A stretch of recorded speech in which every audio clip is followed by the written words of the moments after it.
miles de maneras acerca de la paz. Podemos hablar de comisiones, de comités que trabajan en función de la paz, pero en tanto el hombre no se reconcilie con Dios, esa paz es relativa, no es absoluta. ¿Cuánto le dan palmas al Señor en esta noche? No es una paz absoluta, porque primero usted y yo necesitamos reconciliarnos con Dios. Necesitamos volver al Edén. Necesitamos establecer esa relación que Adán tenía en el huerto del Edén, pero que se perdió producto de el pecado. Y mi querido Alberto, a partir de ese momento, en toda la historia de la Biblia, en todo el Antiguo Testamento, Dios ha estado luchando para reconciliar al pueblo, para reconciliar a la humanidad. Los profetas empezaron entonces a anunciar de una persona, de alguien que vendría a crear nuevamente el puente, porque la reconciliación con Dios solamente dice la Biblia que se alcanza a través de Jesucristo. No hay otro tipo de método. Podrán haber miles hechos por hombres, pero la Biblia me es clara en decir que el único mediador entre Dios y los hombres es Jesucristo. ¿Cuántos dicen amén en esta noche? Podrán haber 40,000 santos, y con todo el respeto del mundo, el único que te lleva al cielo es Jesucristo. La palabra de Dios me dice en el libro de Juan capítulo 3 verso 16: porque de tal manera amó Dios al mundo, que dio a su Hijo unigénito, para que todo aquel que en él crea no se pierda, mas tenga vida eterna. Él es el puente. El apóstol Juan dice: hijitos, si alguno de ustedes ha cometido pecado, abogado tenés para con el Padre. Y menciona claramente: Jesucristo es nuestro abogado. No hay donde perderse. Hay un dicho que dice que todos los caminos viajan a Roma, pero yo solo conozco un camino que me lleva al cielo, y ese camino se llama Jesucristo. ¿Cuántos están conmigo en esta noche? ¿Cuántos le dan palmas al Señor en esta noche? Allá en el libro de Isaías capítulo 9 verso 6, el profeta anuncia la llegada de un Mesías que trae una función, que trae un mandato, que trae un trabajo que hacer para la humanidad. Vaya conmigo a la Biblia, Isaías capítulo 9 verso 6. Dice la palabra del Señor: porque un niño nos es nacido, hijo nos es dado, y el principado sobre su hombro, y se llamará su nombre Admirable, Consejero, Dios fuerte, Padre eterno, Príncipe de paz. La labor de Jesús al venir a la tierra fue reconciliar nuevamente a la humanidad con Dios. Dios sigue anhelando un pueblo. Dios sigue buscando ese pueblo. La Biblia me habla y me dice que van a venir tiempos en que los verdaderos adoradores van a buscar al Padre en espíritu y en verdad. Yo no sé cuántos están de acuerdo conmigo que Dios sigue buscando un cuerpo donde le adoren. Dios sigue buscando un pueblo donde le adoren. Dios sigue buscando una iglesia donde le adoren. Dios sigue buscando familias donde le adoren.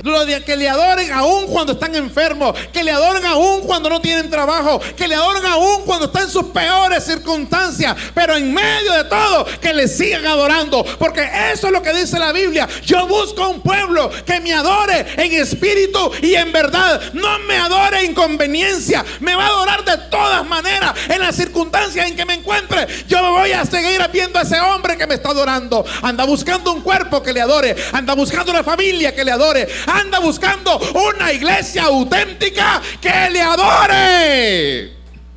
Bueno, yo no sé con quién estoy hablando en esta noche, pero si usted no se considera ese pueblo, si usted no se considera ese hombre, ese cuerpo donde Dios quiere albergarse, y ver que en ese cuerpo hay una verdadera adoración, y ver que en esa familia hay una verdadera adoración, y no estoy hablando de religiosidad, porque de pronto decimos yo soy cristiano. Ese es un tema que se puede debatir. Ese es un tema que se puede debatir. Pastor, eso no va conmigo porque yo soy cristiano, yo visito tal iglesia, soy miembro de tal iglesia. Ese es un tema que se puede debatir. ¿Y por qué se puede debatir? Primero, la Biblia me dice que a los que creyeron en Jesús se les dio la potestad de ser llamados hijos de Dios, o sea, cristianos. Pero más adelante, Jesús en el sermón del monte, el famoso sermón de la montaña, el sermón por excelencia, el sermón teológico, el sermón pastoral, el mejor sermón que Jesús dio, el sermón de la montaña, Jesús dijo: bienaventurados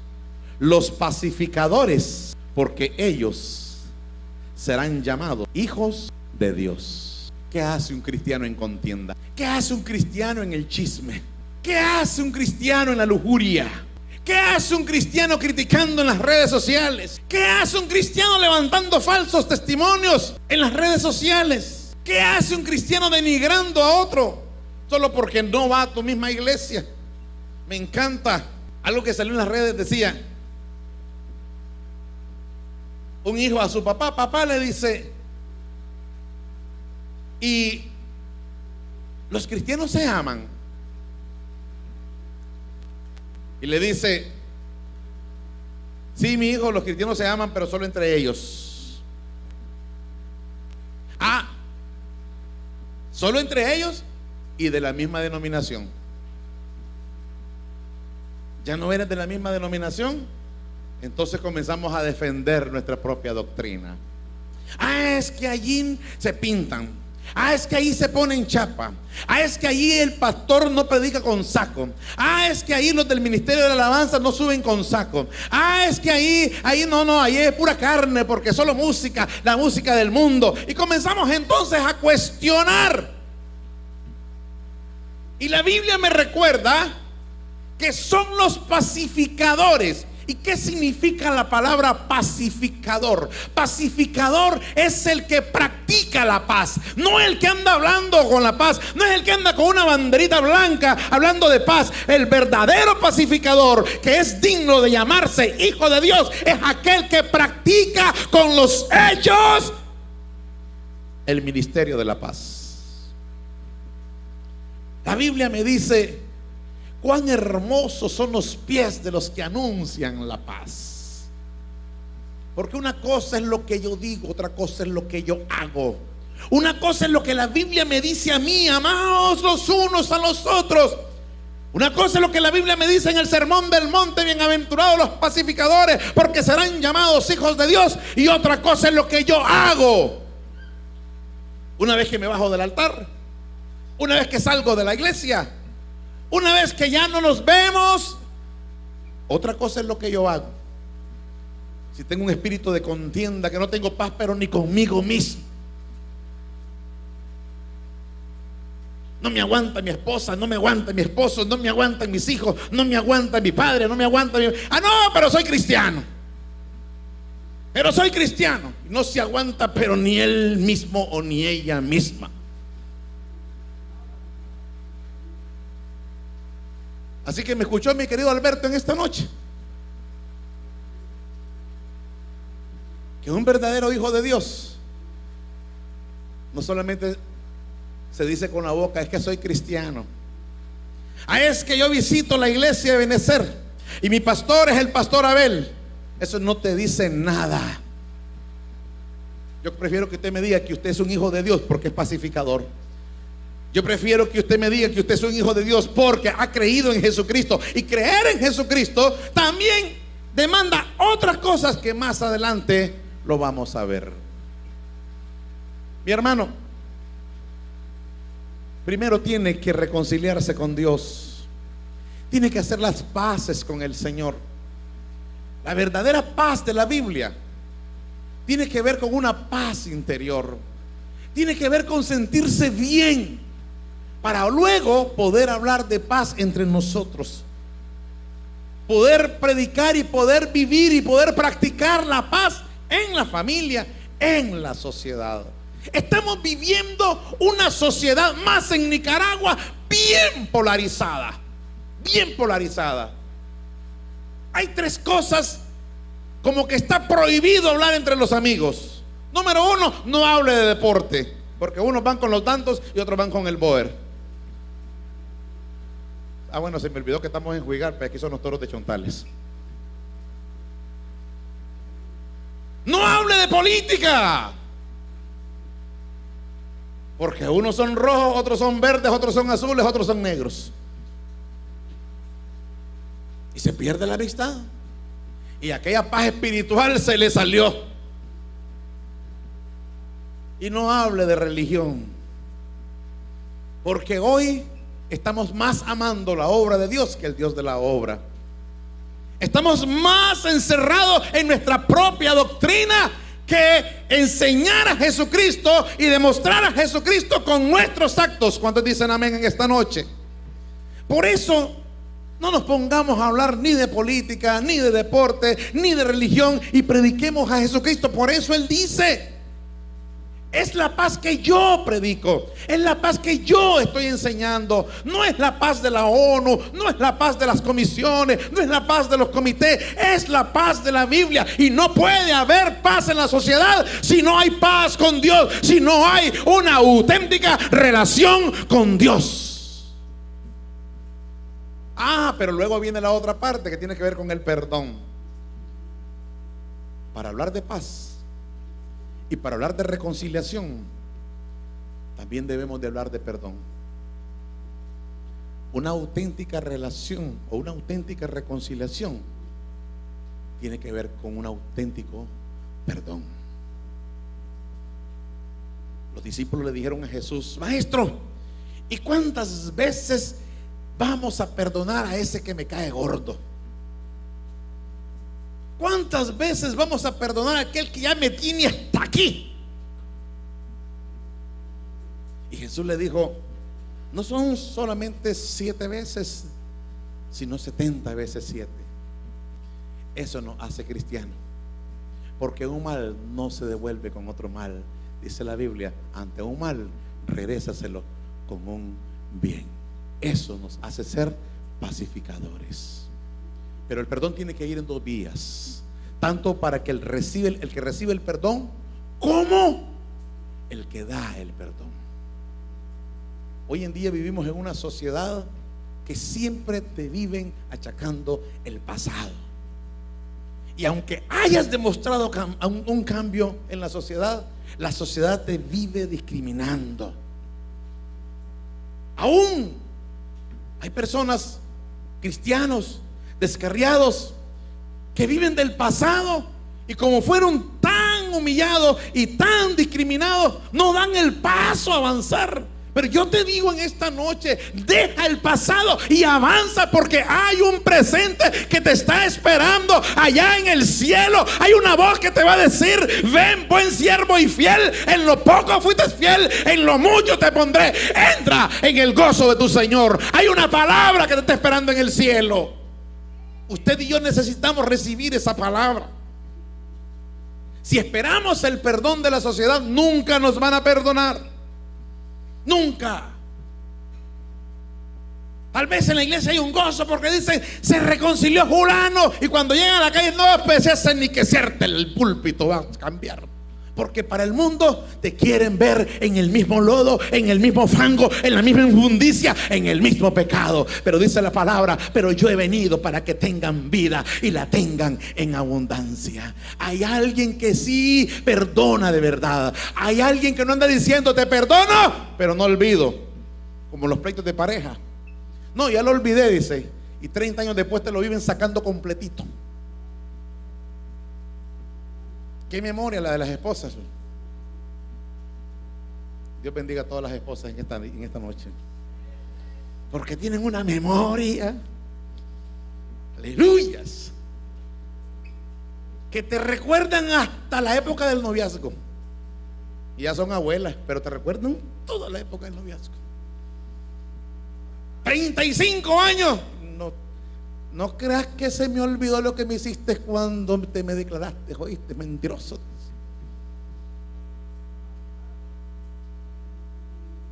El verdadero perdón tiene que ser sincero.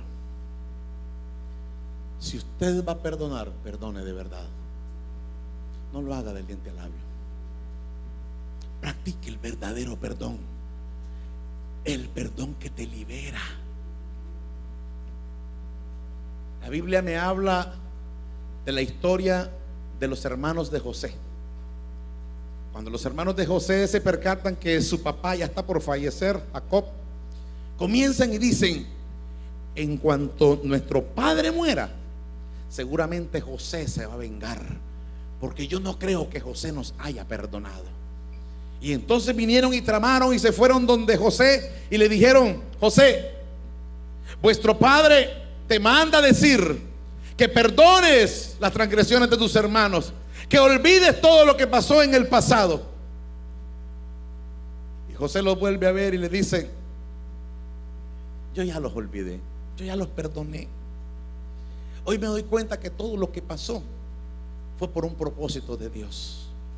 Cuando las cosas van mal, mi querido hermanito, mi querida hermanita, no le eche la culpa a la sociedad.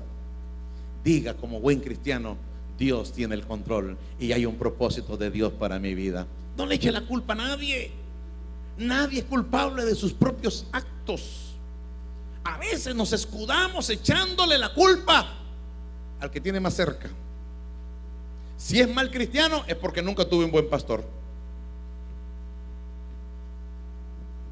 Si es mal esposo, es que nunca tuve una buena esposa. Si es mala esposa, es que el esposo que me tocó, pésimo. Que nunca se nos olvide que usted está hasta el día de hoy y usted es lo que usted quiso ser. Lo que usted quiso ser. Y lo que va a ser mañana y la posición suya el día de mañana va a depender de lo que usted quiera hacer a partir de hoy. Los hermanos de José aún no conocían el verdadero perdón. No conocían el verdadero perdón que salió del fondo del corazón de José. José no tenía ninguna intención de cobrárselas, pero ellos no conocían el verdadero valor del perdón. Aún me hago la pregunta, Jesús en la cruz, y dice: Padre, perdónalos porque no saben lo que hacen. Y si usted hace un análisis, ¿será que los principales no sabían lo que hacían? Pero aún estando consciente, cuando los principales sacerdotes dijeron que caiga todo el juicio, y no solamente sobre nosotros, sino sobre nuestra familia, estaban conscientes del trabajo que estaban haciendo, y aún así lo hicieron. Pero aún así, en esas circunstancias, Jesús los perdonó. Y no solamente los perdonó, sino que elevó una palabra al Padre y dijo: Padre, perdónalos porque no saben lo que hacen. Yo no sé cuántas personas en esta noche, de los que me están escuchando, de los que me están viendo y de los que están presentes en este lugar, tienen un problema de rencor, un problema de falta de perdón que no te hace libre. Suéltalo. Suéltalo, no camines con el costal lleno de problemas. Suéltalo. En mis primeros tiempos del pastorado, venía con remordimiento. No podía perdonar a algunas personas que me habían hecho daño, aún en el ministerio. Pero cuando subía al altar, había un peso en mí, una carga. A tal punto de decir: yo no puedo ser hipócrita. Yo no puedo subir al altar, no puedo subir si tengo remordimiento, si hay odio en mi corazón. Y solo fui libre hasta que comencé a perdonar y poderle decir: Señor, yo bendigo a esa persona. Y empecé a bendecirlo, porque ese es el trabajo del cristiano. Usted no está para maldecir, usted está para bendecir, usted está para glorificar el nombre del Señor. Déjeme decirle: la agua no puede ser salada y dulce al mismo tiempo. En su boca no puede haber maldición y bendición. Si es un hijo de Dios, si es una hija de Dios, en su boca solo debe de haber la palabra bendición. Cuando dicen amén en esta noche, tiene que haber una palabra de bendición. Quite todo lo que huela a maldición en su mente y en su corazón. Tiene que haber un auténtico perdón. No me vuelva con el cuento: perdono pero no olvido, porque entonces usted no ha perdonado.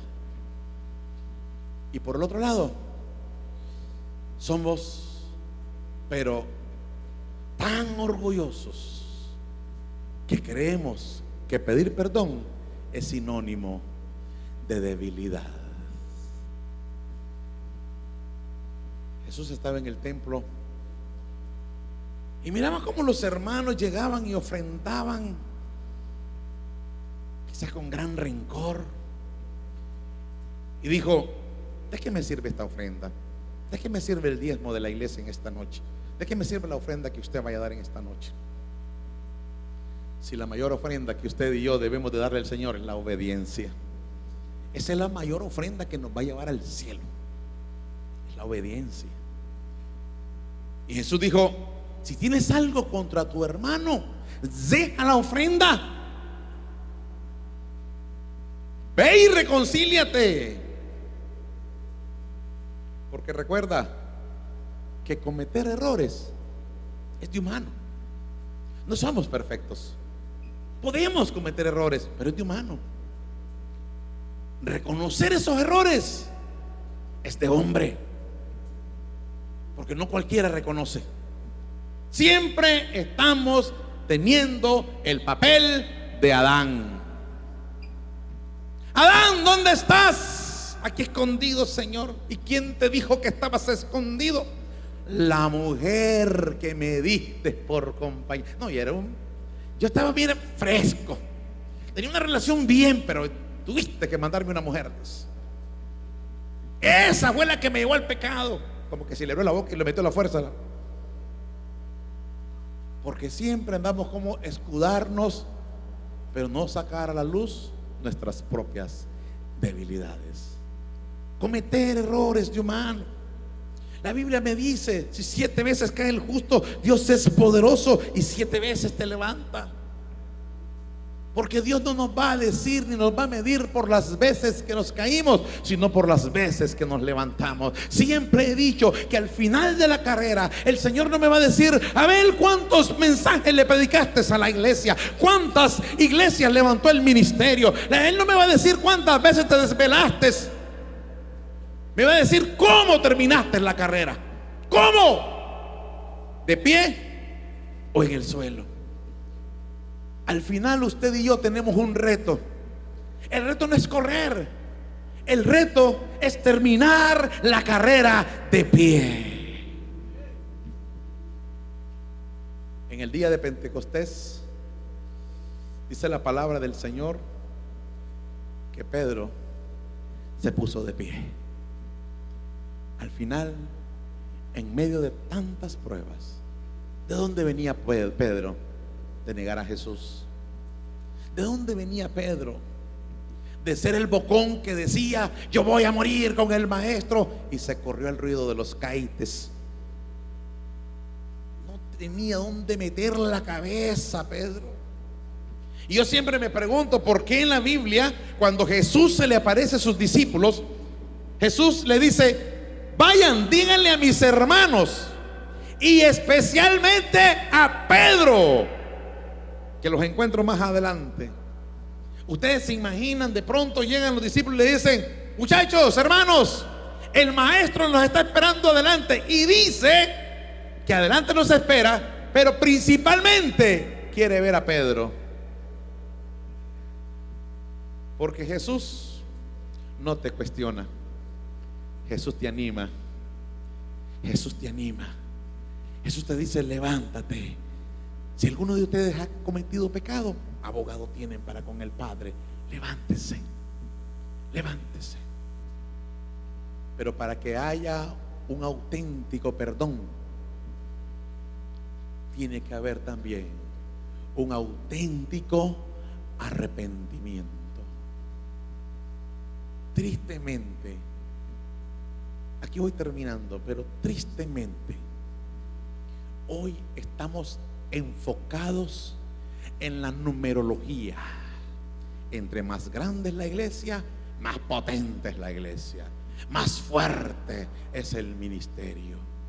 Y de pronto caemos en esa tentación. Este año la meta de la iglesia son 100 bautizos. Y estamos en una competencia. Chamuscados o no chamuscados, todo el mundo al agua. Todo el mundo al agua. Ah, pero fíjense que esta pareja no se ha casado. No importa, vaya, bautícenlo. Mire, pero todavía tiene su visito. De vez en cuando se tira un cigarrito, de vez en cuando escondidito, ahí saca las joyitas. No importa, bautícenlo, porque hay que llegar a la meta. Porque estamos enfocados en la numerología, estamos enfocados en el crecimiento de la iglesia, no importa a qué costo. Eso me lleva a una reflexión. Dice la Biblia en el libro de Mateo que venía la gente por montón donde Juan el Bautista para que los bautizara. Ahí venían los fariseos, mi querido Alberto. Ahí venían los escribas. Y cuando los miraba venir, Juan le dice: generaciones de víbora, ¿quién les enseñó a ustedes a huir de la ira venidera? ¿Ustedes creen que yo los voy a bautizarles? Manada de víboras, vayan. Y me gusta esta palabra de Juan: y hagan un verdadero arrepentimiento. Hagan un auténtico arrepentimiento. Y esto entonces me preocupa, porque significa que si hay auténticos arrepentimientos, pues también hay falsos arrepentimientos. Y una persona que da frutos de un auténtico arrepentimiento, esa es la persona que ha nacido de nuevo. Y una persona que ha nacido de nuevo, entonces tiene la fortaleza para perdonar o para pedir perdón. Y una persona que ya tiene esa fortaleza para perdonar o para pedir perdón, entonces es un auténtico pacificador. Y ese pacificador sí puede decir entonces que es un verdadero hijo de Dios, porque ese hijo de Dios ya ha sido reconciliado para con el Padre. Esta noche hay miles de personas, aún en nuestra ciudad, en Huigalpa, que solamente creen que los domingos, con llegar a pedir perdón, se acabó el problema. Llegar a abrazarte y darte la paz, se acabó el problema. Jamás va a haber paz en tu corazón si no te has reconciliado con Dios. Y una verdadera reconciliación tiene que pasar a través de Jesucristo. Pues la Biblia me dice que necesitamos nacer de nuevo. Pero también la Biblia me dice que debemos de confesar nuestros pecados. Debemos de confesar y ser honestos con Dios. Señor, no estoy bien. Habían unos músicos muy buenos, pero me dicen: pastor, yo estoy listo, ya no tengo problema con nadie. Yo ya hace rato me reconcilié con Dios. ¿Cuándo subo? Sin dar frutos de arrepentimiento, sin dar frutos de cambios. Y a veces creemos entonces lo que vamos a hacer es demostrar el cambio en la iglesia. No lo hagas en la iglesia, hazlo con tu familia. ¿Quieres demostrar un verdadero cambio? Empieza con los que te quieren, empieza con aquellos que están alrededor tuyo, aquellos que tienen intimidad contigo, aquellos que comparten el comedor, aquellos que comparten la misma casa. Empieza con ellos. Ellos son los que van a dar testimonio de ti mismo. ¿Cuántos dicen amén en esta noche? Y ahí vas a ver entonces que hay un auténtico cambio, porque es cuando la gente de la casa que van a decir: ya cambió mi hermano, ya cambió mi muchacha, ya cambió mi muchacho. ¿De dónde viene? Viene de la casa. Viene de la casa. A las personas que tenemos que entonces demostrar esa autenticidad de cambio, tiene que empezar por casa. Pero hoy en día todos queremos decir: no, borrón y cuenta nueva. No quiero tocar el pasado. Pero la Biblia me habla que confesemos nuestros pecados, confesemos nuestros errores, confesemos, y eso nos va a dar paz y nos va a dar fortaleza. Porque no hay cosa más preciosa que un hombre libre. No hay cosa más preciosa que una mujer libre. No estoy diciendo libre que no te deja mandar de nadie. Estoy hablando de la libertad en Cristo. Dice la palabra del Señor que si el Hijo nos libertare, seremos verdaderamente libres y conoceremos la verdad, y la verdad nos hará libre.